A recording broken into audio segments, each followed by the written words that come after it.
Writer سید علی حسن گیلانی۔ اللہ الرحمن الرحیم۔ السلام علیکم ورحمۃ اللہ وبرکاتہ۔ Hunt and hunter new episode. شہزادی سبیرہ نے مرتے وقت کاہن اعظم زبون سے کہا تھا کہ ایک بار پھر میں اور میرا شہزادہ ناطق لوٹیں گے اور وہ بھی موجود ہوگا، اور پھر ان کے نئے روپ اس سے انتقام لیں گے، چونکہ شہزادی سبیرہ کے سامنے اس کے محبوب شہزادہ ناطق کو پھر رحمی سے ذبح کر کے شہر کی خوفناک سفلی آگ میں ڈال دیا گیا تھا، جہاں مرنے کے بعد بھی حیرت انگیز طور پر اس کی لاش تڑپ رہی تھی۔ کاہن اعظم نے کہا کہ اس نے کالے عمل کا ایسا خوفناک وار کیا ہے کہ ان کی روحیں ہزاروں برس تک بھٹکتی رہیں گی۔ اس دوران پراسرار جوشو نے اپنے آقا کو بتایا کہ اس کی پراسرار طاقتیں بتا رہی ہیں کہ ان کے دوست سفلی عمل کے ذریعے مارے گئے، لیکن اس کی طاقتیں یہ نہیں بتا رہی تھیں کہ ان کا قاتل کون ہے۔ لیکن پھر بھی مجھے یقین ہے کہ انہیں بھیانک اذیت میں پہنچانے والا کاہن اعظم زبون ہی ہوگا۔ شہزادہ امون اپنے پراسرار غلام کے منہ سے یہ لرزہ خیز خبر سن کر آگ بگولا ہو کر واپس پلٹا، کیونکہ ابھی وہ اتنے دور نہیں گئے تھے۔ مصر میں واقعی کہرام مچ گیا تھا، کیونکہ شاہ انفاسو کو اپنی بیٹی اور اپنے ہونے والے داماد کی اطلاع مل چکی تھی، اور اس دوران شاہ انفاسو اور ان کی بیوی بھی اپنے بیٹے کی شادی میں شرکت کے لیے مصر پہنچ چکے تھے، لیکن انہیں معلوم نہیں تھا کہ ان کے بیٹے کا دشمن کون ہے، کیونکہ کاہن اعظم زبون نے ایسا سخت اور طاقتور سفلی عمل کیا تھا کہ مصر کی سرزمین پر موجود دیگر ساحر اور نجومی اپنے علم سے جان ہی نہ سکے کہ اصل دشمن کون ہے۔ جوشو جو کہ مصر سے باہر تھا، وہ بھی نہیں جان سکا تھا کہ شہزادہ ناطق اور شہزادی سبیرہ کا اصل قاتل کون ہے، مگر پھر بھی شہزادہ ناطق اور جوشو نے گھات لگا کر کاہن اعظم کا خاتمہ کر دیا، اور کاہن اعظم کے خاتمے کے بعد جوشو کو معلوم ہو گیا کہ کاہن اعظم زبون نے سحر کا ایسا خوفناک عمل کیا تھا جس کی بنیاد پر اگر یہ سب ماضی سے چھلانگ لگا کر نئے روپ میں بھی آتے ہیں تو ان لوگوں کو کاہن اعظم کے سحر کی بدولت کبھی بھی معلوم نہیں ہو سکے گا کہ ان کا ندیدہ دشمن کون ہے۔ اس پر شہزادہ امون نے جوشو کی مدد سے ایک کتاب لکھی جس میں شہزادی سبیرہ اور شہزادہ ناطق کی محبت کی المناک داستان قلمبند کی تھی، اور اس کا نام کتاب ارواح رکھ دیا، اور اسے ایک خفیہ احرام میں رکھوا دیا گیا کہ نئے دور کے شہزادہ ناطق اور شہزادہ امون اور ان کے ساتھیوں کو کتاب ارواح پڑھے بغیر اپنے ندیدہ دشمن کے بارے میں معلوم نہیں ہو سکے گا، اور پھر وہ مار کھا سکتے ہیں۔ جوشو نے شہزادہ امون کو بتا دیا تھا کہ شہزادی سبیرہ کو بھین چڑھانے سے پہلے کاہن اعظم نے سحر کے ذریعے بد دعا دی تھی کہ ان دونوں کی روحیں ہزاروں برس تک بھٹکتی رہیں گی، اور سال کے اسی دن جب بھین چڑھانے کے بعد ان کی لاشوں کو جلا دیا گیا تھا، روح ہونے کے باوجود ان کے منہ سے بھیانک چیخیں نکلی تھیں، اور دونوں کٹے ہوئے بکرے کی طرح پڑے تھے۔ آئندہ ہر سال اسی روز ایک بار ضرور ہوگا، اور ان کی روحوں کو یہ بھیانک انجام بھگتنا ہوگا۔ مرنے سے پہلے شہزادی نے بھی کاہن اعظم کو بد دعا دی تھی کہ ان کا جدید دور بہت طاقتور ہوگا، اور وہ اپنے ندیدہ دشمن یعنی کاہن اعظم کے نئے روپ کو کالے سحر کے باوجود پہچان لیں گے۔ لیکن بقول جوشو کے کاہن اعظم نے کالا عمل بہت خوفناک کیا تھا، اور جب تک کتاب میں اس دردناک داستان چاہت کو لکھ کر پراسرار عمل کے ذریعے محفوظ نہ رکھا جائے گا، جدید دور کے ان کے روپ کبھی بھی اپنے ندیدہ دشمن کاہن اعظم زبون کے نئے روپ کو نہیں پا سکیں گے۔ لیکن کتاب ارواح کی تفصیل جاننے کے بعد جوشو کا اپنا نیا روپ بھی بہت پراسرار ہوگا، اور کتاب ارواح کی تفصیل جاننے کے بعد وہ اپنے پراسرار عمل سے نادیدہ دشمن کو بھی پہچان لے گا۔ اس طرح جوشو نے کتاب ارواح کو خفیہ طریقے سے محفوظ کر دیا تھا، جسے اس کے آقا شہزادہ امون نے لکھا تھا، کیونکہ جب نئے دور کے کاہن اعظم کو نئے دور کے شہزادی سبیرہ اور شہزادہ ناتیک ہلاک کریں گے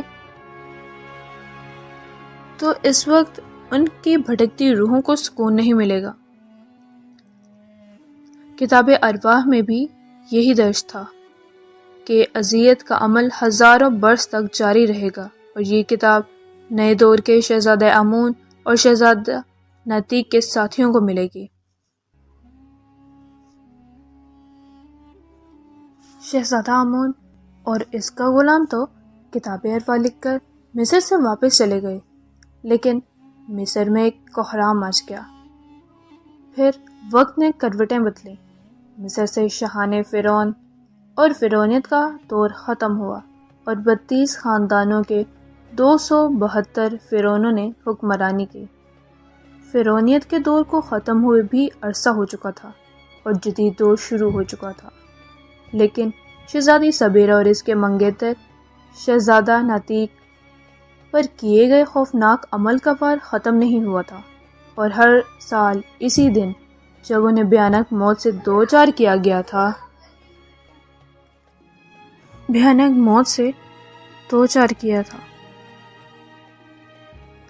ان کے احراموں سے بھیانک چیخیں ابھرتی تھیں، کیونکہ ان دونوں کی جلی ہوئی لاشوں کو 2 تابوتوں میں بند کر کے انہیں مکمل طور پر سیلڈ کر دیا تھا، سیلڈ کر دیا گیا تھا، جس سے ان دونوں مظلوموں کے تابوت مکمل طور پر بند ہو چکے تھے۔ ان کے تابوتوں کو خفیہ طور پر خفیہ احراموں میں رکھ دیا گیا۔ اس طرح یہ محبت اور چاہت کی المناک داستان اس کتاب ارواح میں قلمند تھی۔ حیرت انگیز داستان، اس کا مطلب ہے کہ اس داستان کے نئے کردار واقعی بوس اور جوزف ہیں۔ رابرٹ نے کتاب کو پڑھنے کے بعد کیپٹن مائیکل کی طرف دیکھ کر کہا، ہاں، اور یہ 4 کردار doctor Simon, barrister Clara, Imran صاحب اور جوزف ہی ہیں، اور کتاب کے مطابق ظاہری بات ہے ہم ان کے جدید دور کے ساتھی ہیں۔ مائیکل نے کہا تو دیگر ممبران حیرت سے رابرٹ اور مائیکل کی زبانی اس کتاب ارواح کی داستان پڑھ کر حیران ہو گئے، اور افسردہ بھی کہ ڈاکٹر سائمن بیرسٹر کلارا کسی قدیم دور کے شہزادہ ناتیک اور شہزادی سبیرہ تھے، اور ان مظلوم روحوں کو ابھی تک کسی خوفناک سحر کی بدولت اذیت سے گزرنا پڑتا تھا، اور ہزاروں برسوں سے یہ عمل جاری تھا۔ حیرت ہے آج کے جدید دور میں بھی ہمیں یہ پراسرار واقعات سننے کو ملیں گے۔ مدام کوشیلا نے حیرت سے کہا، ہاں مدام کوشیلا، اب آپ دیکھ لیں کہ ہم ارواح کی دنیا میں کیسے پراسرار طریقے سے داخل ہوئے ہیں، اور اس غار میں ہمیں آخری کتاب مل ہی گئی، اور اب ہمیں عمران صاحب اور خاص کر جوزف کو اس کتاب کی داستان کے بارے میں بتانا ہوگا، کیونکہ ہر حال میں ان کا ندیدہ دشمن انہیں پکڑنے کے لیے تاک لگائے بیٹھا ہے۔ صفدر نے مدام کوشیلا کو دیکھ کر کہا، مگر مسٹر صفدر، اس کتاب کی داستان کے مطابق صرف 4 کردار doctor Simon, barrister Clara, Imran صاحب اور جوزف ہی جدید پرانے دور کے نئے روپ ہیں، اور خاص کر ان کا جو بھی ندیدہ دشمن ہے وہ شیطانی طاقتوں کا مالک ہوگا، اور اس کے خاص ٹارگٹ ڈاکٹر سائمن اور بیرسٹر کلارا ہوں گے۔ ہرشل نے کہا تو سب چونک کر دیکھنے لگے۔ ہاں، آپ سب کو یہ بھی معلوم ہونا چاہیے کہ یہ کتاب تو غالباً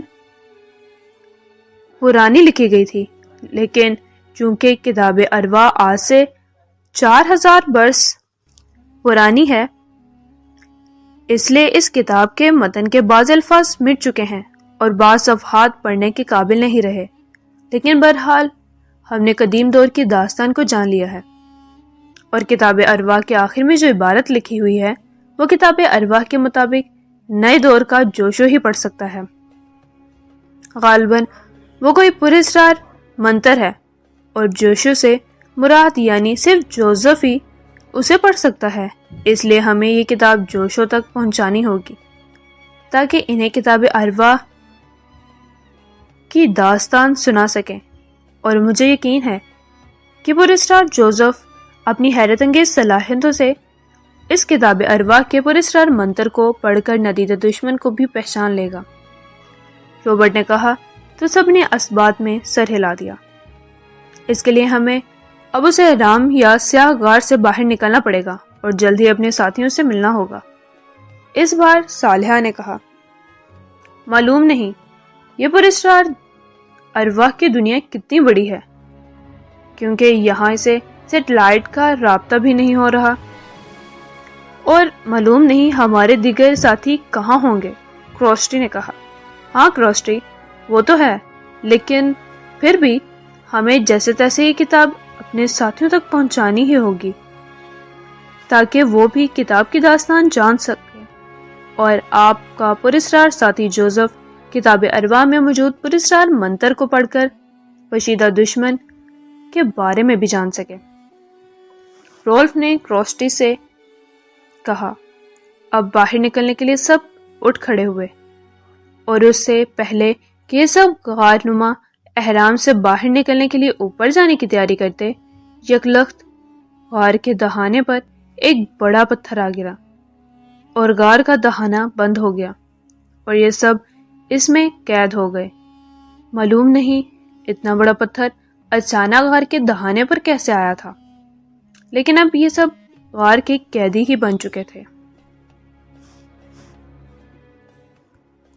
جیسے ہی ڈاکٹر سائمن اور بیرسٹر کلارا گڑھے میں گرے، بے اختیار ان کے منہ سے چیخیں نکل گئی، گویا کہ اس گڑھے سے آگ کے شعلے نکل رہے تھے۔ لیکن اچانک نیچے گرنے سے قدرتی بات ہے کہ بے اختیار خوف غالب آ ہی جاتا ہے، لیکن گہرائی زیادہ نہیں تھی اور دونوں ایک ساتھ نیچے گرے، لیکن نیچے گرتے ہی دونوں نے خود کو فرش پر گرنے سے بچا لیا اور نیچے گرتے ہی پیروں پر کھڑے ہو گئے، کیونکہ انہیں دھندلی روشنی میں فرش نظر آ گیا تھا۔ حیرت ہے یہ ہم کہاں پہنچ گئے اور ہمارے راستے میں گڑھا کہاں سے آ گیا تھا؟ بیرسٹر کلارا نے سنبھل کر چونک کر کہا اور اوپر دیکھا تو ایک بار پھر حیرت سے اچھل پڑی، کیونکہ اوپر کوئی خلا نہیں تھا بلکہ پتھروں کی سنگ لاخ چھت ان کا منہ چڑھا رہی تھی۔ لگتا ہے ہم نے جو سیاہ سائے دیکھے تھے وہ ہمارے خفیہ دشمن کی شیطانی طاقتیں تھیں، اور انہوں نے غالباً جان بوجھ کر ہم دونوں کو اپنے ساتھیوں سے جدا کیا ہے، اور ہمارا دشمن ہمیں اپنا شکار بنانا چاہتا تھا، ڈاکٹر سائمن نے کہا۔ لیکن ہم کسی کے لیے ترنے والا ثابت نہیں ہوں گے، اور وہ پراسرار طاقت ہی کیوں نہ ہو، ہمیں یہاں سے نکلنے کی پوری کوشش کرنی چاہیے، اور اگر ہمارا کسی دشمن سے سامنا ہوتا ہے تو اسے بھرپور انداز میں سبق سکھانا ہی ہوگا۔ بیرسٹر کلارا نے ہنکارا بھر کر ہمت سے کہا، ہاں وہ تو ٹھیک ہے کلارا، لیکن جس طرح ہمیں اپنے ساتھیوں سے جدا کیا گیا اس سے صاف ظاہر ہوتا ہے کہ ہمارا دشمن بہت بڑا ساحر ہے، وہ کوئی مجرم یا سیکرٹ ایجنٹ نہیں ہے جس کا ہم مقابلہ کر کے اسے شکست دے سکیں، اور اس ماورائی معاملات میں ہم کمزور ہیں، اور جس طرح ہمیں پراسرار طریقے سے الگ کیا گیا ہمارا دشمن ہم پر مسلسل نظریں رکھے ہوئے ہے۔ ڈاکٹر سائمن نے تشویش بھرے لہجے میں کہا تو بیرسٹر کلارا نے بھی ہونٹ بھینچ لیا۔ وہ ٹھیک ہے ڈاکٹر، لیکن پھر بھی ہم آسانی سے تو کسی شیطانی طاقت کے سامنے خود کو تحفہ بن کر پیش نہیں کر سکتے، بلکہ اس کی کالی طاقتوں کا بھرپور طریقے سے مقابلہ کرنا ہی ہوگا ہمیں، کلارا نے مضبوط لہجے میں کہا۔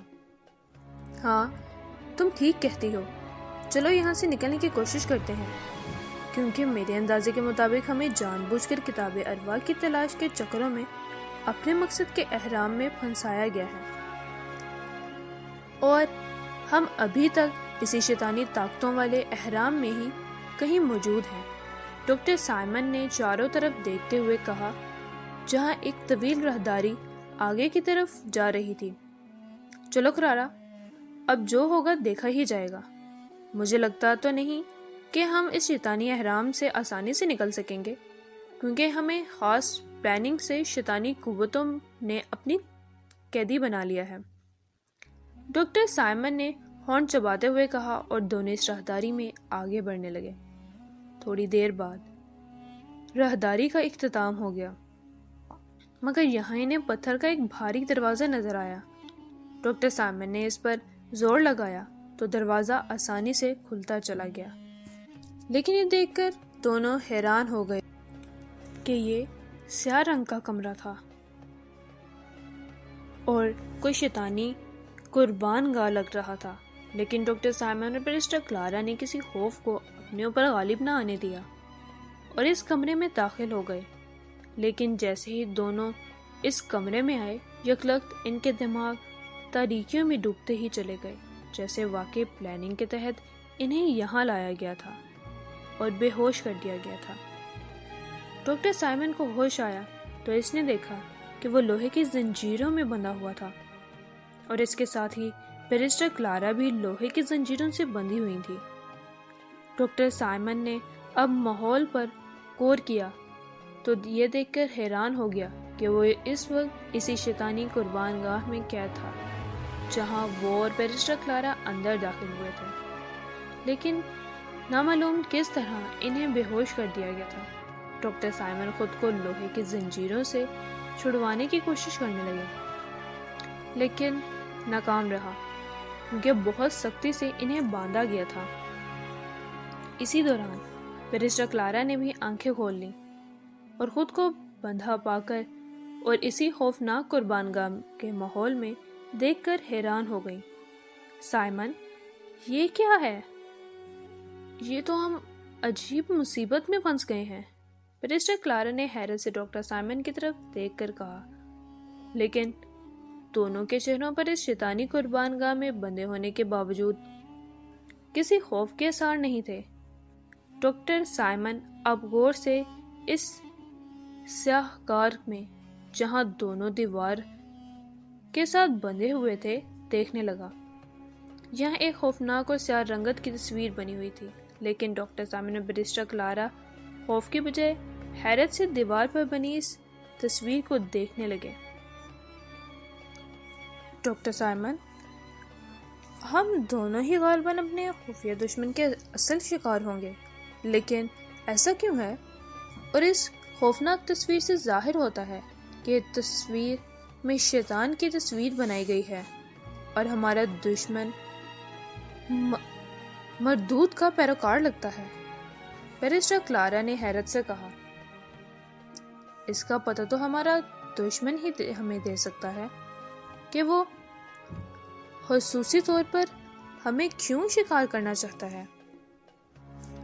ڈاکٹر سائمن نے ہارن چباتے ہوئے کہا، کیونکہ بہت کوشش کرنے کے باوجود دونوں خود کو زنجیروں سے نہیں چھڑوا سکے تھے۔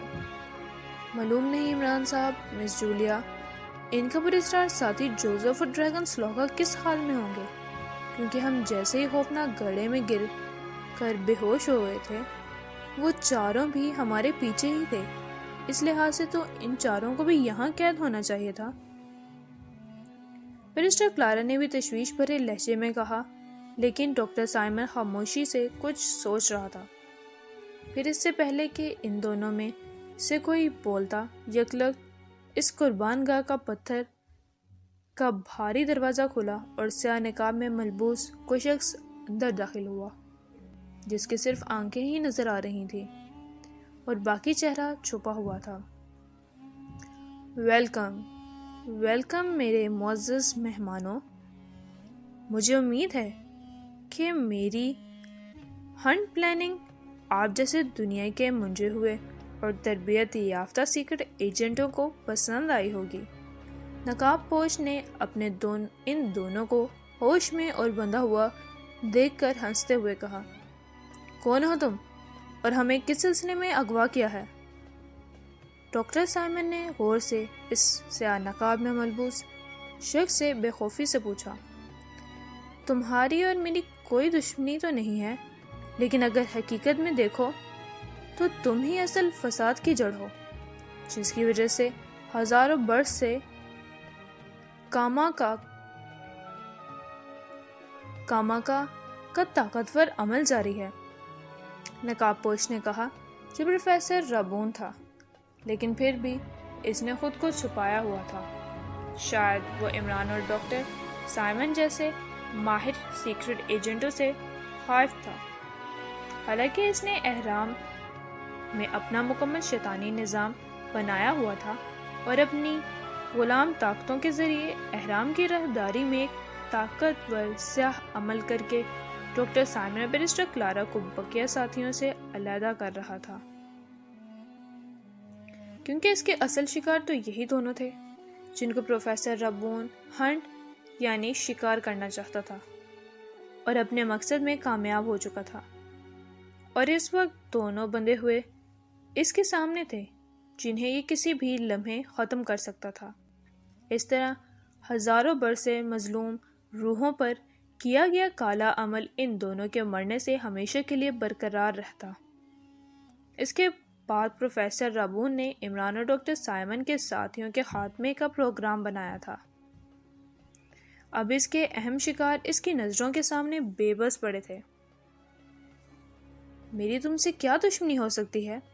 حالانکہ میں تمہیں جانتا تک نہیں۔ کہیں تمہارا تعلق بلیک تھنڈر، زیرو لینڈ یا بلیک ڈیتھ کے ہرکاروں سے تو نہیں؟ ڈاکٹر سائمن نے چونک کر پوچھا۔ نہیں ڈاکٹر، میرا تعلق مصر سے ہی ہے، اور مصر میں میرا ایک مقام ہے، حالانکہ میں کالی قوتوں کا مالک ہوں، اور میری غلام طاقتوں نے تم دونوں کو بے بس چوہوں کی طرح یہاں تک پہنچایا ہے۔ پروفیسر رابون نے نحوست سے ہنستے ہوئے کہا، کیا کتاب ارواح تمہارے پاس ہے؟ ڈاکٹر سائمن نے اس کی باتوں کو نظر انداز کر کے بدستور بے خوفی سے پوچھا، جیسے سے کوئی پرواہ ہی نہ ہو کہ وہ اور بیرسٹر کلارا ایک شیطان پرست کے ہاتھوں بڑی بری طرح پھنس چکے ہیں۔ نہیں، یہی تو بس ایک کام تھا جو میں اپنی طاقتوں سے نہیں کروا سکتا تھا، کیونکہ ہزاروں برس سے جو کاماکا کا خوفناک عمل قائم تھا، قدیم دور کے جوشوں نے اس کا توڑ کیا تھا، اور کتاب ارواح صرف موجودہ دور کے شہزادہ امون اور شہزادہ ناتیق کے جانثاروں کو ہی مل سکتی تھی۔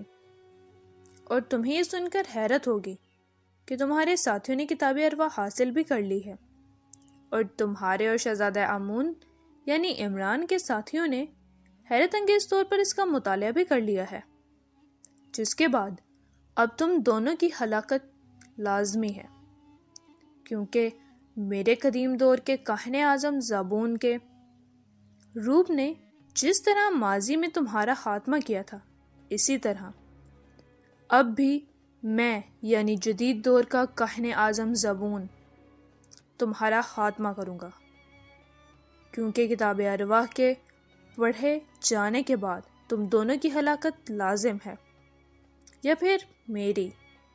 لیکن مجھے خوشی ہے کہ ہلاکت میری نہیں بلکہ تمہاری ہوگی۔ پروفیسر رابون نے بدستور نحوست سے ہنستے ہوئے کہا، اچھا تو ہمارے ساتھیوں نے کتاب ارواح کو تلاش بھی کر لیا ہے اور اس کا مطالعہ بھی کر لیا ہے، اور بقول تمہارے کتاب ارواح کے پڑھے جانے کے بعد تم اب شدید خطرے میں ہو، لیکن تم بے فکر ہو جاؤ، ہم تمہیں کوئی نقصان نہیں پہنچائیں گے، کیونکہ قدیم دور میں جو ہوا اس کا ہم سے کوئی تعلق نہیں ہے، اور ہم کیوں ماضی کی داستان خود پر مسلط کر کے ایک دوسرے سے دشمنی مول لیں؟ لہٰذا میری طرف سے تم بے فکر ہو جاؤ۔ بے شک تم زیادہ طاقتوں کے مالک ہو، لیکن ہمیں مار کر تمہیں کچھ نہیں ملے گا، اور میں بھی تمہیں کچھ نہیں کہوں گا، کیونکہ اس دنیا میں زیادہ طاقتوں کے مالک صرف تم ہی نہیں بلکہ لاتعداد انسان ہیں جو اس مکروہ کام سے جڑے ہوئے ہیں۔ ڈاکٹر سائمن نے اس کی طرف دیکھ کر مشورہ دیا، بہت خوب ڈاکٹر، تم صرف بہادر ہی نہیں بلکہ بہت ذہین بھی ہو، لیکن افسوس کہ کتاب ارواح کے مطابق تمہاری موت لازمی ہے، اور اب وہ وقت آ چکا ہے۔ پروفیسر ربو نے ان دونوں کی طرف دیکھ کر فاتحانہ نظروں سے کہا، لیکن تم آخر کون ہو اور کیوں زبردستی ہم سے دشمنی مول لے رہے ہو؟ اس بار بیرسٹر کلارا نے اس کی طرف دیکھ کر پوچھا۔ بیرسٹر کلارا، اصل فساد کی جڑ تو تم ہی ہو، اور سوری کہ میں تمہیں کتاب ارواح کی داستان نہیں بتاؤں گا، لیکن کتاب ارواح کے مطابق تمہاری موت ہی میری زندگی کی بقا ہے، اس لیے معذرت۔ پروفیسر ربو نے بیرسٹر کلارا کو مسکراتے ہوئے کہا، مگر آخر تم ہو کون اور کیا نام ہے تمہارا؟ ڈاکٹر سائمن نے ہارن بھینچتے ہوئے پوچھا، کیونکہ اس نے واقعی پروفیسر ربون کی شیطانی آنکھوں میں ان کا خاتمہ کرنے کی نیت دیکھ لی تھی، اور اس بھرپور کوشش کے باوجود وہ اور بیرسٹر کلارا خود کو زنجیروں سے نہیں چھڑا سکے۔ یہ لمحات ان دونوں کے لیے انتہائی خطرناک تھے۔ میرا نام جو بھی ہے، تمہیں اس سے کوئی غرض نہیں ہونی چاہیے۔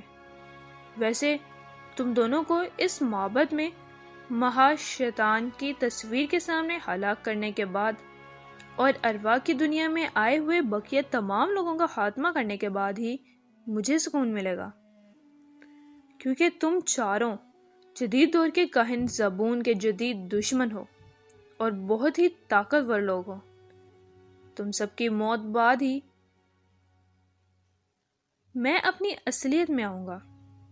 پروفیسر ربو نے اس باریک ایک تیز دھاڑ چاقو اپنی جیب سے نکالتے ہوئے کہا، اور ان دونوں کی طرف بڑھا، جسے دیکھ کر ڈاکٹر سائمن اور بیرسٹر کلارا کے چہروں پر پہلی بار خوف ابھر آیا تھا، کیونکہ بغیر آزاد ہوئے وہ اسے مقابلہ نہیں کر سکتے تھے۔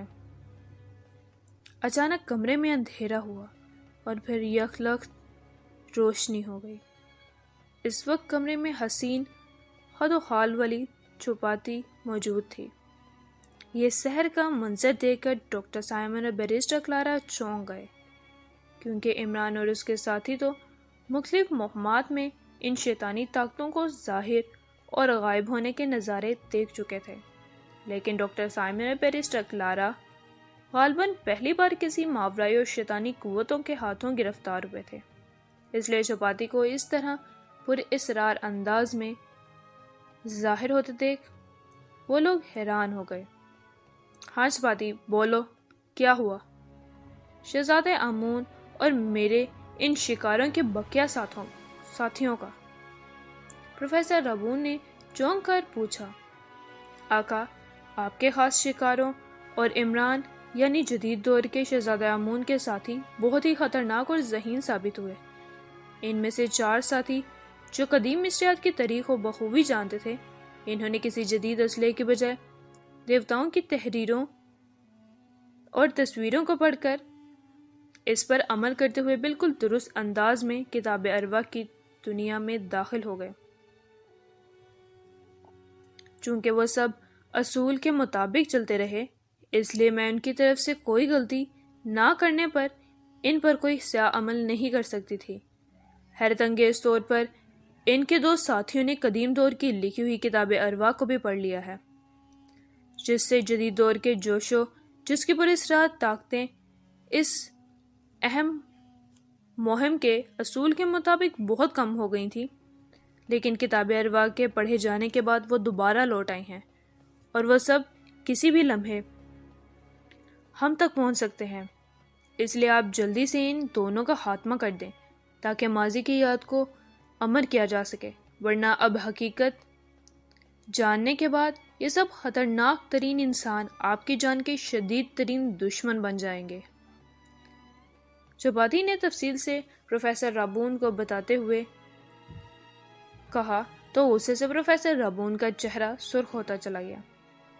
اپنی مہان طاقتوں سے میں نے معلوم کر لیا ہے کہ ان بدبختوں نے کتاب ارواح کا مطالعہ کر لیا ہے، لیکن میں تم سے یہ پوچھ رہا ہوں کہ تم نے اس کے ساتھ کچھ کیا بھی ہے یا نہیں؟ پروفیسر ربون نے قدرے ناگوار لہجے میں کہا، کیونکہ موجود حالات اس کے خلاف جا رہے تھے۔ آقا، چونکہ انہوں نے قدیم اصول پر عمل کرتے ہوئے کتاب ارواح کو حاصل کیا ہے، اس لیے میں براہ راست تو انہیں نقصان نہیں پہنچا سکتی تھی، لیکن میں نے کاشام کا مہان منتر پڑھ کر سیاہ دنیا کا بڑا پتھر ان کے احرام کے اندر جانے کے بعد احرام کے دہانے پر رکھ دیا تھا۔ لیکن یہ کہ کہہ کر چپاتی خاموش ہو گئی۔ لیکن کیا؟ آخر تم پوری بات وضاحت سے کیوں نہیں بتا رہی ہو؟ اس بار پروفیسر ربون نے گرج کر پوچھا۔ آقا، چونکہ کتاب ارواح کے پڑھے جانے کے بعد جوشوں کی افریقی پراسرار طاقتیں لوٹ آئی تھیں، اس لیے سیاہ سایوں کے باوجود احرام سے اس نے ایک راستہ تلاش کر لیا تھا۔ آج کے لیے بس اتنا ہی۔ انشاءاللہ ملاقات ہوگی نیکسٹ ایپیسوڈ میں۔ تب تک کے لیے اللہ حامی ناصر۔ And don't forget like, share and subscribe my channel. بسم اللہ الرحمن الرحیم۔ السلام علیکم ورحمۃ اللہ وبرکاتہ۔ Novel hunt and hunter. جدید دور کے شہزادہ نتیق کا ایک جانثار ڈریگنز لوکک اور شہزادہ امون کی ایک جانثار جولیا اس راستے سے سیاہ سایوں کے باوجود اس احرام سے باہر نکل گئے تھے۔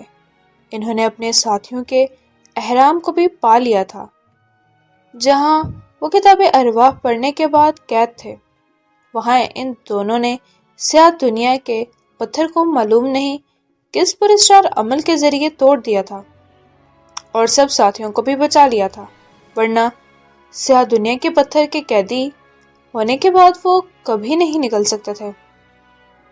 چھپاتی نے ڈرتے ہوئے کہا تو نقاب میں ہونے کے باوجود پروفیسر ربون کا چہرہ غصے سے تلملا اٹھا اور آنکھیں انگاروں کی طرح دہکنے لگی، اور اس میں پریشانی کا عنصر بھی شامل تھا۔ کیا جوشی کی پراسرار طاقتیں لوٹنے کے بعد اسے میرے بارے میں علم ہو چکا ہے؟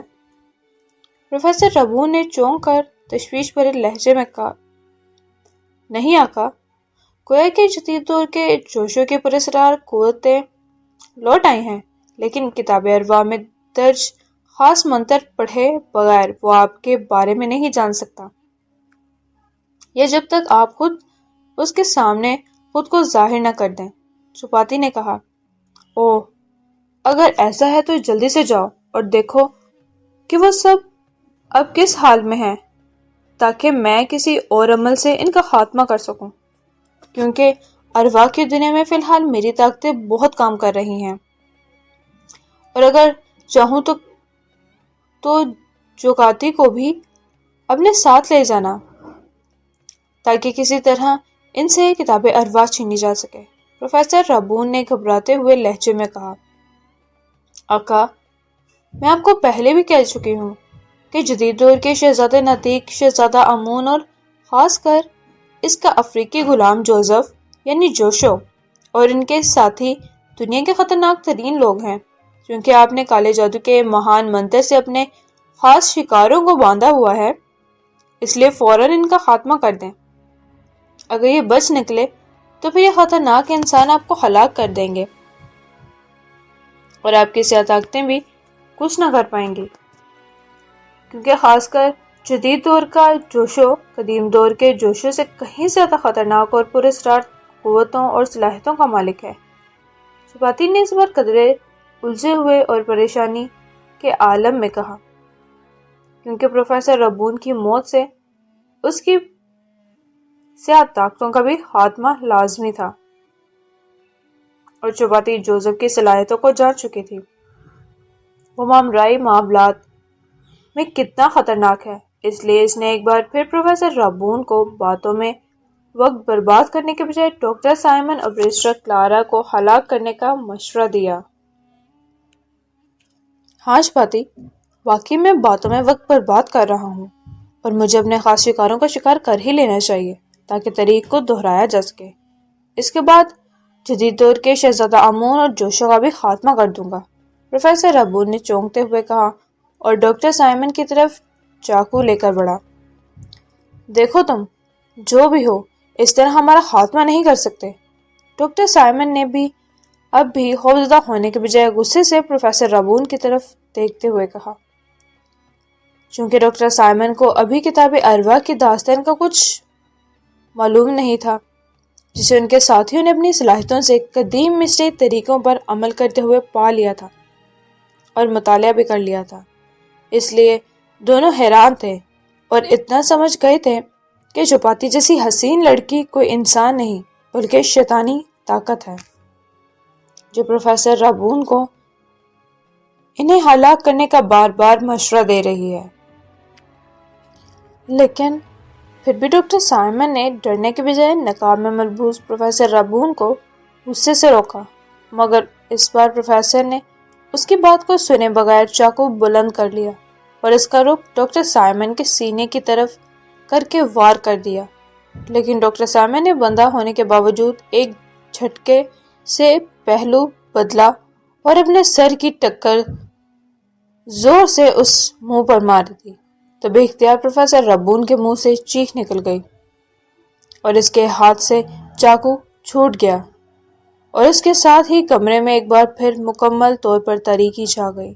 لیکن چند لمحوں کے لیے اور پھر وہاں روشنی ہونے کے باوجود ڈاکٹر سائمن اور بیرسٹر کلارا یہ دیکھ کر حیران ہو گئے کہ وہاں چپاتی کی طرح ایک اور حسین خد و خال والی لڑکی موجود ہے۔ آقا، میں نے آپ کے کہنے پر چپاتی کو یہاں بلوا لیا ہے، چپاتی نے ادب سے پروفیسر رابون کی طرف دیکھ کر کہا۔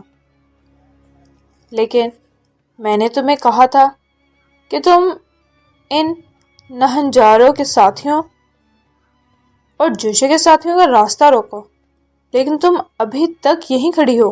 پروفیسر رابون نے چپاتی کی طرف دیکھ کر غصے سے کہا اور دوبارہ ڈاکٹر سائمن کو دیکھنے لگا، کیونکہ اس کی توقع کے برعکس ڈاکٹر سائمن نے اپنے سر کی ٹکر سے اس کی خاصی تواضع کر دی تھی۔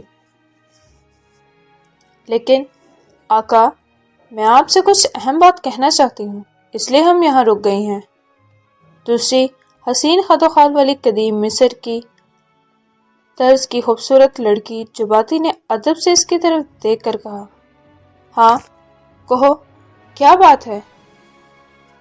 پروفیسر رابون نے بگڑتے ہوئے لہجے میں کہا، کیونکہ ڈاکٹر سائمن کے سر کی فولادی ٹکر نے اس کے ہونٹوں کو پھاڑ دیا تھا اور اس کا نقاب اس کے خون سے تر ہونے لگا تھا۔ آقا، آپ بڑے معبد، میں بھی انہیں باندھ کر اور انہیں نیچے لٹکا کر ذبح کر سکتے ہیں، کیونکہ ماضی میں ایسا ہی ہوا تھا۔ اگر آپ نے ایسا نہ کیا تو پھر تاریخ کے لمحات لوٹ کر نہیں آ سکتے، کیونکہ آپ کو معلوم ہے کہ کاہن اعظم زبون نے اسی انداز میں کالے عمل کے ذریعے شہزادہ نتیق اور شہزادی سابیرہ کی روحوں کو اذیت دینے اور بھٹکانے کا طاقتور عمل کیا تھا۔ جباتی نے کہا تو پروفیسر رابون چونک پڑا۔ ہاں جباتی، میں تو بھول ہی گیا تھا۔ اپنے ان خاص شکاروں کی سیاہ سایوں کے ہاتھوں گرفتاری کے بعد کامیابی کی خوشی میں مجھے یاد ہی نہیں رہا کہ ان دونوں کی قربانی ارواح کی دنیا میں کے بڑے معبد میں ضروری ہے، ورنہ ان سب کے جان نثاروں پر کوئی عمل کامیاب نہیں ہوگا۔ پروفیسر رابون نے چونکتے ہوئے کہا۔ آقا، اب وقت نہیں رہا، جلدی کریں، آپ کو یہاں سے جانا ہوگا، دیر مت کریں، کیونکہ کتاب ارواح کے پڑھے جانے کے بعد جدید دور کے جوشو کی صلاحیتیں مکمل طور پر لوٹ آئی ہیں۔ جوشو اور شہزادہ آمون بس یہاں پہنچ ہی گئے ہیں، یکلگ چپاتی نے تیز تیز اور گھبراتے ہوئے لہجے میں کہا تو پروفیسر رابون حیرت سے اچھل پڑا۔ لیکن سر کون کی سیاہ طاقتوں نے ان کا راستہ کیوں نہیں روکا؟ وہ دونوں کیسے اتنی جلدی یہاں پہنچ سکتے ہیں؟ پروفیسر رابون نے حیرت کی شدت سے اچھلتے ہوئے کہا۔ آقا، میں آپ کو بتا چکی ہوں کہ آپ کے خاص شکاروں اور جدید دور کے شہزادہ نتیق اور شہزادی سابیرہ کے دوست شہزادہ آمون اور جوشو کا جدید روپ بہت ہی خطرناک ہے۔ اور جدید دور کا امون اور اس کا غلام جوشو اگر یہاں آ گیا تو وہ اپنی طاقتوں سے ہم دونوں کو فوراً فنا کر دے گا اور آپ کے لیے بھی خطرہ بن سکتا ہے۔ اس لیے میں سنگرام کا خوفناک کالا عمل پڑھ رہی ہوں اور آپ بھی ہمارے ساتھ فوراً یہاں سے نکل کر بڑے مابعد پہنچے۔ یہ کہتے ہوئے چپاتی معلوم نہیں کون سا عمل پڑھنے لگی، جس سے اس قربان گاہ میں ایک بار پھر اندھیرا سا چھا گیا اور ہر طرف کثیف دھواں چھانے لگا۔ آقا، میں نے قربان گاہ کا دوسرا اور خفیہ راستہ کھول دیا ہے، آپ ابھی یہاں سے نکل جائیں۔ اندھیرے میں جباتی کی آواز ڈاکٹر سائمن اور بیرسٹر کلارا کو سنائی دی، جو پوری اسٹاریت کے یہ واقعات دیکھ کر حیران ہو رہے تھے۔ چند لمحوں بعد وہاں سے دھواں ختم ہو گیا اور تاریکی چھٹی تو یہ دیکھ کر ڈاکٹر سائمن اور بیرسٹر کلارا حیران ہو گئے کہ یہاں عقب میں ایک بڑا سوراخ موجود تھا اور پروفیسر رابون اور اس کی طاقتیں چھپاتی اور جباتی وہاں موجود نہیں تھیں۔ غالباً وہ ایک دوسرے راستے سے نکل گئے تھے۔ اچانک کمرے کا پتھر کا بھاری دروازہ کھلا تو ڈاکٹر سائمن اور بیرسٹر کلارا چونک کر ادھر دیکھنے لگے۔ جوزف، تم کہہ رہے ہو کہ کتاب ارواح مل چکی ہے اور ہمارے ساتھیوں نے اسے پڑھ بھی لیا ہے، اور بقول تمہارے اس مہم میں سیاہ جھیل کے بدروح نے تمہاری صلاحیتوں کو بند کر دیا تھا، لیکن اب سیاہ جھیل کی بدروح واپس سیاہ جھیل میں لوٹ چکی ہے۔ تو کیا تمہارا اپنے وش ڈاکٹروں سے رابطہ ہو سکتا ہے؟ عمران نے جولیا ڈریگنز لاکا کے جانے کے بعد جوزف سے اس کے مزاج کے مطابق پوچھا۔ یس باس، اب فادر جوشوا سے رابطہ کر سکتا ہوں، لیکن ایسا کرنے میں وقت لگ سکتا ہے۔ ہمیں پہلے ڈاکٹر سائمن اور مس کلارا کی مدد کرنی ہوگی، جنہیں ہمارے خفیہ دشمن نے اپنی سیاہ شیطانی قوتوں کے ہاتھوں اغوا کر لیا ہے، کیونکہ وہ دونوں اس کے خاص ٹارگٹ ہیں۔ جوزف نے تشویش بھرے لہجے میں کہا تو عمران غور سے اسے دیکھنے لگا۔ لیکن آخر وہ کون ہے جو ہمیں اور خاص کر ڈاکٹر سائمن اور بیرسٹر کلارا کو لازمی اپنا شکار بنانا چاہتا ہے؟ عمران نے پھر حیرت سے پوچھا۔ باس، میں آپ کو بتا چکا ہوں کہ اس کے لیے مجھے فادر جوشوا سے بات کرنے کے لیے ٹائم لگے گا۔ ان کا مقابلہ کسی عام مجرم یا کسی خطرناک تنظیم کے کسی خطرناک ایجنٹ سے نہیں ہے، بلکہ کسی سیاہ دلدل کی کالی بدروح سے ہے، اور وہ اپنے کالے عمل سے انہیں شکست دے سکتا ہے اور ان کا خاتمہ بھی کر سکتا ہے۔ اس لیے آپ پہلے اپنے دوست ڈاکٹر صاحب اور ان کے ساتھی کی مدد کریں، جوزف نے کہا تو عمران اس کی بات سمجھ کر اسبات میں سر ہلا دیا۔ لیکن جوزف، ہم کہاں جائیں گے؟ بقول تمہارے باہر جانے والے راستے سے 2 افراد باہر جا سکتے تھے، اور تم نے جولیا ڈریگنز لاکا کو باہر نکلنے کا کہہ دیا جب اس شیطانی احرام سے باہر نکل چکے ہوں گے۔ لیکن ہم آخر کیسے ڈاکٹر سائمن اور بیرسٹر کلارا کی مدد کر سکتے ہیں، کیونکہ جو گڑھا بنا تھا وہ اب حیرت انگیز طور پر تو بند ہو چکا ہے، اور ہم دونوں یہاں ایمکوں کی طرح بس کھڑے ہی ہیں۔ عمران نے الجھے ہوئے لہجے میں کہا۔ یس باس، آپ درست کہہ رہے ہیں، واقعی یہاں بظاہر کوئی راستہ نہیں ہے، اور سیاہ سایوں نے ڈاکٹر سائمن نے بیرسٹر کلارا کو شکار کر کے راستہ کلوز کر دیا ہے۔ لیکن میں بھی افریقہ کے قدیم وش ڈاکٹروں کا چہیتا پرنس مکاشو جوزف دی گریٹ ہوں، اور اس سیاہ بدروح کا راستہ ڈھونڈ ہی لوں گا، بس آپ میرا ساتھ دیں، جوزف نے یقین بھرے لہجے میں کہا تو عمران کے چہرے پر مسکراہٹ رنگ گئی۔ کیوں؟ کہ تم جولیا کی جگہ لینا چاہتے ہو، جو میں تمہاری ہر بات پر عمل کرتا چلوں؟ عمران نے مصنوعی غصے سے کہا۔ باس، پہلی بات تو یہ ہے کہ میں کوئی لڑکی نہیں ہوں جو آپ کی محبت ہوتا، لیکن سچی بات تو یہ ہے کہ میں آپ کے لیے کسی گہری محبت سے کم بھی نہیں ہوں۔ آپ مجھ پر جان چھڑکتے ہیں اور آپ کا یہ غلام آپ کے لیے جان قربان بھی کر سکتا ہے۔ جوزف نے اس بار یقین بھرے لہجے میں کہا اور دانت نکوس دیے تو عمران کے اس انداز پر ہنس پڑا۔ جوزف، شکر کرو یہاں جولیا نہیں ہے، ورنہ وہ تمہاری اس بات پر تمہارا بھرکس بنا دیتی یا اپنی سینڈل سے میرا سر گنجا کر دیتی۔ عمران نے مسکراتے ہوئے کہا، یس باس، یہ بات تو اٹل ہے کہ آپ کا سر بنا ہی مس جولیا کے سینڈلوں کی توازے کے لیے ہے، اور اس کی پریکٹس ہوتی ہے اماں بی کی جوتیوں سے۔ افسوس افسوس۔ جوزف نے ٹھنڈی سانس بھر کر کہا تو عمران کہکا لگا کر ہنس پڑا۔ اچھا جوزف، اڑا لو مذاق میرا، عمران نے مسکراتے ہوئے مسکین سے لہجے میں کہا۔ لیکن باتوں کے دوران بھی دونوں تیزی سے آگے بڑھ رہے تھے۔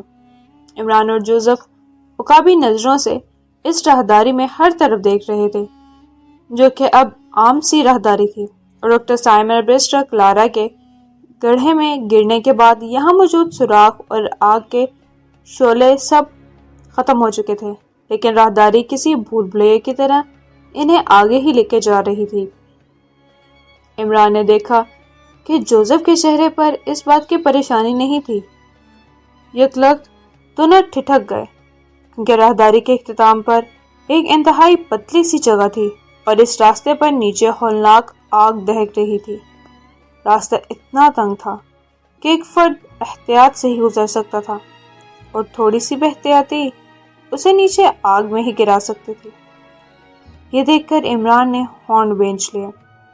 آخر یہ سب چکر کیا ہے؟ عمران نے ہونٹ بھینچ کر کہا، باس، نیچے سرکون کے بدروہیں ہیں جو ڈاکٹر سائمن برسٹر کلارا تک پہنچنے میں رکاوٹ پیدا کر رہی ہیں۔ جوزف نے نیچے غور سے دیکھتے ہوئے کہا، لیکن عمران کو بھڑکتے شعلوں میں کچھ نظر نہیں آ رہا تھا۔ حیرت ہے جوزف، مجھے تو سوائے بھڑکتی آگ کے کچھ نظر نہیں آ رہا۔ یہ سرکون کی بدروہیں کہاں سے یہاں ٹپک پڑی؟ عمران نے دوبارہ نیچے سے غور کرتے ہوئے کہا، باس، یہ بدروہیں ایسے نظر نہیں آتی، لیکن اگر کوئی نیچے گر جائے تو پھر اس کا خون پی جاتی ہیں۔ جوزف نے کہا، لیکن آگ میں گرنے کے بعد کوئی زندہ بچے گا؟ عمران نے حیرت سے جوزف سے پوچھا، نہیں باس، یہ آگ نہیں ہے بلکہ دکھاوا ہے، اس کی مثال میں آپ کو دے سکتا ہوں۔ جوزف نے کہا اور اپنے بیگ میں رکھے ہوئے خوراک کے ایک کین میں سے خشک گوشت کے چند ٹکڑے نکالے، اور پھر جیسے ہی جوزف نے خشک گوشت کے وہ ٹکڑے نیچے ڈالے تو یہ دیکھ کر عمران حیرت کی شدت سے اچھل پڑا۔ جیسے ہی خشک گوشت کے ٹکڑے نیچے گرے تھے، یک لخت بھڑکتی آگ میں سے چند پنجر نما ہاتھ باہر نکلے تھے، اور انہوں نے ان ٹکڑوں کو اچک لیا تھا، اور عمران کو چپٹ چپٹ کی آوازیں آنے لگیں۔ جوزف، آخر یہ سب کیا اسرار ہے؟ اور یہ سب کیا ہے؟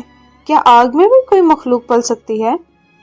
عمران نے یہ خوفناک منظر دیکھ کر حیرت سے آنکھ پھاڑ کر کہا، باس، پہلی بات تو یہ ہے کہ آپ مجھ سے بہتر جانتے ہیں کہ جنات آگ کے مخلوق ہیں، اور آپ مختلف ماورائی قصوں میں جنات سے مل بھی چکے ہیں، لیکن یہ جنات نہیں ہیں بلکہ سرکون کی بدروہیں ہیں۔ اس طرح سمجھ لیں کہ ہزاروں برس پہلے کسی مصری ماہر نے شیطانی وش ڈاکٹر نے اپنی سیاہ قوتوں سے کالا عمل کیا تھا، جس کی وجہ سے سرکون کی بدروہیں ہمارا راستہ روک رہی ہیں۔ جوزف نے پراسرار انداز میں کہا تو عمران نے کچھ نہ سمجھتے ہوئے بھی اس بات میں سر ہلا دیا، کیونکہ بہرحال اسے یہ خوفناک سحر کا منظر دیکھ کر کچھ سمجھ نہ آیا تھا۔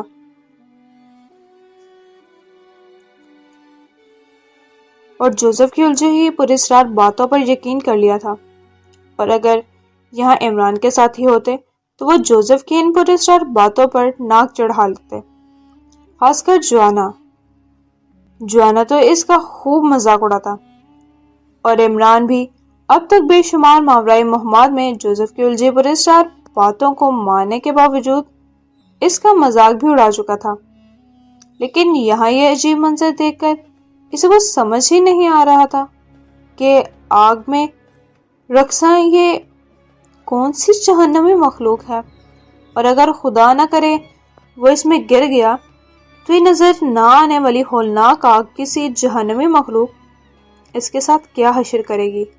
لیکن اتنا تو عمران بھی سمجھ چکا تھا کہ یہ سب ان کے خفیہ دشمن کی شیطانی قوتوں کا کمال ہے، جو کالے عملیات کا ماہر ہے اور اپنے کالے عمل کی بدولت ان کا راستہ روکنا چاہتا ہے تاکہ وہ ڈاکٹر سائمن برسٹر کلارا کی مدد نہ کر سکیں۔ عمران نے جوزف کی طرف دیکھا تو وہ آنکھیں بند کیے کچھ پڑھنے میں مصروف تھا۔ آقا، کاش میرے پاس فش ڈاکٹر باسیان کی مقدس چھڑی ہوتی تو میں اس آگ میں پوشیدہ سرکون کی بدروحوں کو یہاں سے بھگا سکتا۔ جوزف نے آنکھیں کھول کر مایوسانہ انداز میں کہا تو عمران چونک پڑا اور اس کے چہرے پر مسکراہٹ رنگ گئی۔ باس، آپ کس بات پر مسکرا رہے ہیں؟ جوزف نے عمران کو مسکراتا دیکھ کر حیرت سے پوچھا۔ اگر میں وش ڈاکٹر باسیان کی مقدس لکڑی تمہیں بنا کر دے دوں تو کیا تم اس تنگ جگہ سے گزرنے کا انتظام کر لو گے جن کے نیچے سرکون کی بدروحوں کا بسیرا ہے؟ عمران نے جوزف سے مسکراتے ہوئے پوچھا۔ باس، آپ عظیم ہیں، اگر ایسا ہو گیا تو میں سرکون کی بدروحوں کو بس لوٹنے پر مجبور کر دوں گا، جن کی وجہ سے ڈاکٹر صاحب اور مس کلارا تک پہنچنے کا راستہ روک دیا گیا ہے، تاکہ ہم ان کی مدد کے بجائے الٹا سرکون کی بدروحوں کا ہی شکار ہو جائیں۔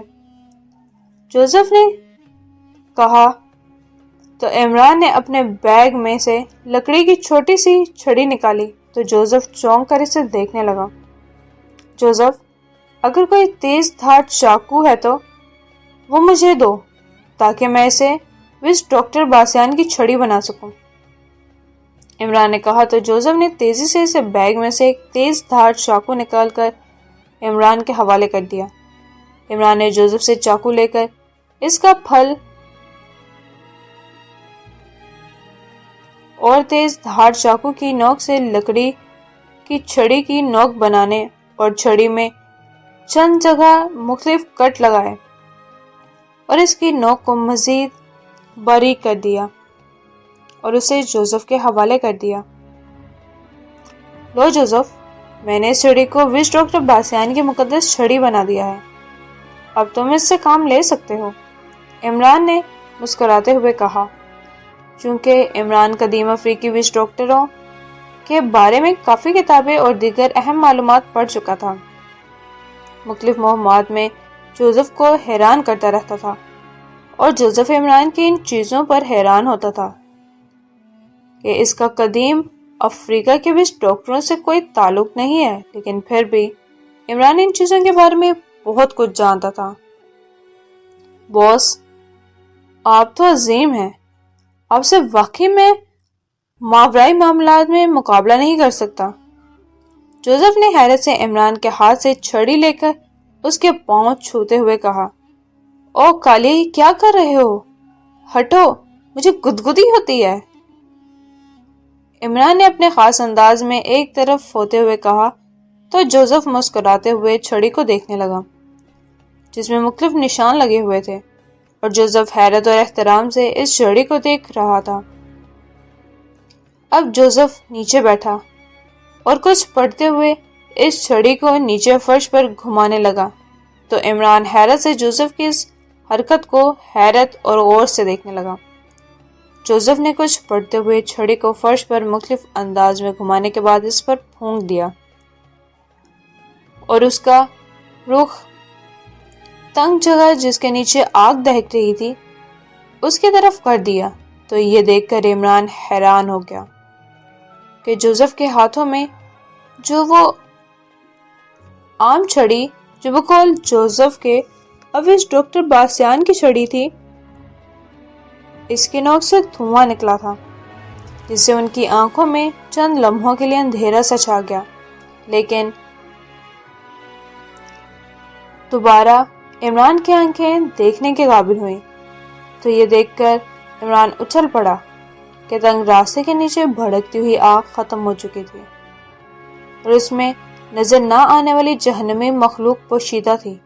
البتہ راستے ویسے ہی تھے، لیکن جوزف نے چھڑی اپنے سامان میں رکھ لی۔ یہ کیا جوزف؟ یہ آگ کیسے غائب ہو گئی اور تم نے کیسے یہ کیا؟ عمران نے حیرت سے اس کی طرف دیکھ کر کہا، باس، اصل کام تو آپ نے کیا ہے، وش ڈاکٹر باسیان کی مقدس چھڑی بنا کر، ورنہ میں کچھ بھی نہیں کر سکتا تھا۔ مقدس چھڑی کے ذریعے میں نے سرخ محافظوں کو بلایا تھا اور سرخ محافظوں نے اس طریقے کو ختم کر کے سرکون کے بدروحوں کو دوبارہ سیاہ دنیا میں بھیجنے کا کام کر دیا ہے۔ جوزف نے دانت نکوستے ہوئے کہا، تو اب اس تنگ جگہ سے گزر کر ہم ڈاکٹر سائمن اور مس کلارا تک پہنچ سکتے ہیں، جو کہ بقول تمہارے مشکل میں پھنسے ہیں۔ عمران نے کہا، یس باس، یہ تو مجھے یقین ہے کہ آپ اپنی صلاحیتوں سے کسی بھی خطرناک اور تنگ جگہ سے گزر سکتے ہیں، لیکن اگر سرکون کی بدروحیں یہاں ہوتی تو وہ ہمیں نیچے کھینچ سکتی تھی، لیکن آپ کے غلام نے سرخ محافظوں کی مدد سے ان کا راستہ ہی روک دیا ہے، لہٰذا آپ جلدی سے اس تنگ جگہ سے آگے گزر جائیں، لیکن یہ خیال رہے کہ بے دہانی میں نیچے نہیں گرنا، ورنہ سیاہ دنیا سے دوبارہ سرکون کی بدروحیں واپس آ جائیں گی اور آگ بھڑک اٹھے گی۔ جوزف نے کہا۔ عمران یہ بات اچھی طرح جانتا تھا کہ قدیم مصر میں کالے سحر اور جادو منتر کا بہت عروج تھا، اور قدیم کالے عمل کا اثر اب بھی مصر میں کہیں کہیں موجود ہے، اور یہ سب اسی کی ایک کڑی تھی۔ ٹھیک ہے جوزف، تم میری فکر نہ کرو، اگر ہمارے خفیہ دشمن کی شیطانی طاقتیں یہاں نہیں ہیں تو میں اس تنگ جگہ سے بغیر کسی جھجک اور خوف سے جا سکتا ہوں، البتہ تم بھی اپنا خیال کرتے ہوئے راستہ عبور کرنا، عمران نے جوزف سے کہا، اور پھر تنگ جگہ پر پاؤں رکھ دیے اور احتیاط سے آگے بڑھنے لگا۔ حالانکہ جگہ بالکل تنگ تھی اور ایک پاؤں ہی اس راستے پر آتا تھا، لیکن عمران کے لیے خطرناک راستہ کوئی خاص اہمیت نہیں رکھتا تھا۔ جوزف بھی عمران کے پیچھے اعتماد سے اس خطرناک راستے پر آگے بڑھنے لگا۔ نیچے آگ کے بجائے صرف تاریکی ہی تھی، اس لیے عمران کے بعد جوزف نے بھی اعتماد سے اس خطرناک راستے کو عبور کر لیا تو ان دونوں کو ایک اور راستہ نظر آیا، اور چونکہ دونوں احرام میں تھے اس لیے ان کے سر سے تھوڑا اوپر پتھروں کے بھاری بلاکس تھے۔ حیرت ہے، کبھی یہ احرام عام سا احرام لگتا ہے اور احرام کے اندر کے راستے دیگر احراموں کی طرح عام سے لگتے ہیں، لیکن بعض جگہ یہ احرام بہت الجھا ہوا اور خطرناک ہو جاتا ہے۔ عمران نے اس راہداری میں سے آگے بڑھتے ہوئے کہا، باس، دراصل اس احرام میں جس کے 3 دروازے ہیں اور یہی اس کی خصوصیت ہے، لیکن اس احرام میں سیاہ قوتوں کا بسیرا تھا اور ہمیں الجھایا گیا تھا، لیکن ہم ڈاکٹر صاحب اور مس کلارا کی مدد کر کے ہی رہیں گے۔ جوزف نے تیزی سے آگے بڑھتے ہوئے کہا، تھوڑی دور آنے کے بعد راہداری گھوم گئی اور اب سیڑھیاں نیچے جا رہی تھی۔ حیرت ہے، آخر یہ کیسا احرام ہے جس کے اندر راستے نیچے کو جا رہے ہیں؟ کہیں اس احرام سے راستہ تحت الثری کو تو نہیں جاتا؟ عمران نے حیرت سے شانے اچکا کر کہا اور نیچے اترنے لگا، کیونکہ اس کے سوا کوئی چارہ ہی نہیں تھا، کیونکہ اور کوئی راستہ بھی نہیں تھا۔ انہیں اب نیچے مختلف راستے نظر آئے، جن کو دیکھ کر عمران اور جوزف چونک گئے۔ اوہ کالیے، یہ کیا جانوروں کی طرح ناک چڑھا جا رہے ہو؟ عمران نے حیرت سے اس سے پوچھا، کیونکہ جوزف کچھ سونگھنے کی کوشش کر رہا تھا۔ باس، مجھے ساتھ دلدل کی بو سے محسوس ہو رہی ہے۔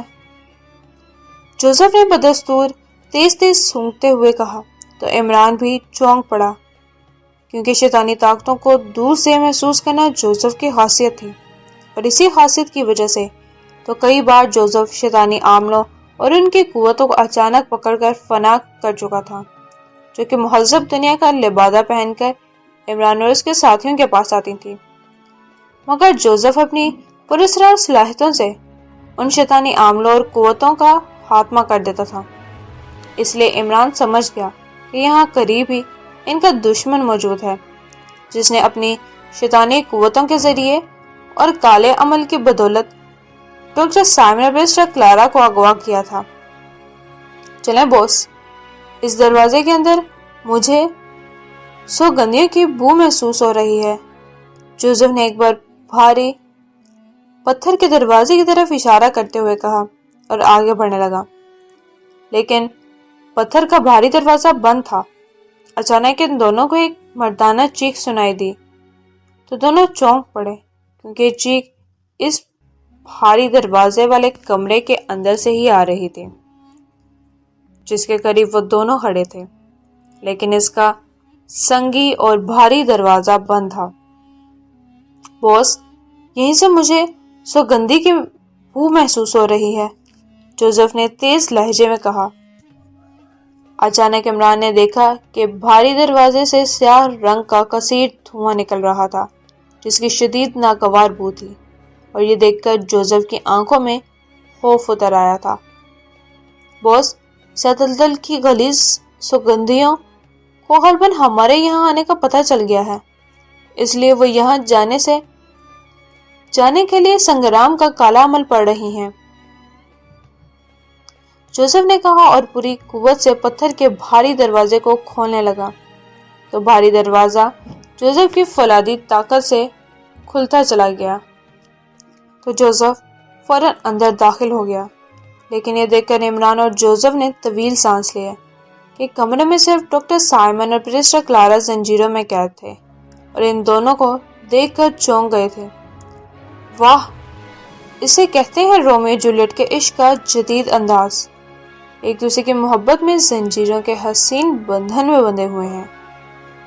عمران نے ڈاکٹر سائمن اور برسٹر کلارا کو صحیح سلامت دیکھ کر مسکراتے ہوئے اپنے خاص انداز میں کہا، عمران، اگر تمہاری نظروں میں یہ پیار ہے اور عشق کا ہی چکر ہے تو تمہیں بھی مس جولیا کے ساتھ ایسی ہی زنجیروں سے باندھ دینا چاہیے۔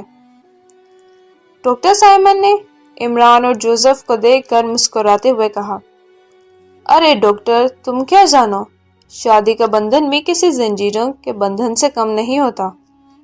عمران نے بدستور مسکراتے ہوئے خاص انداز میں کہا۔ Thanks for watching. Like, share and subscribe my channel.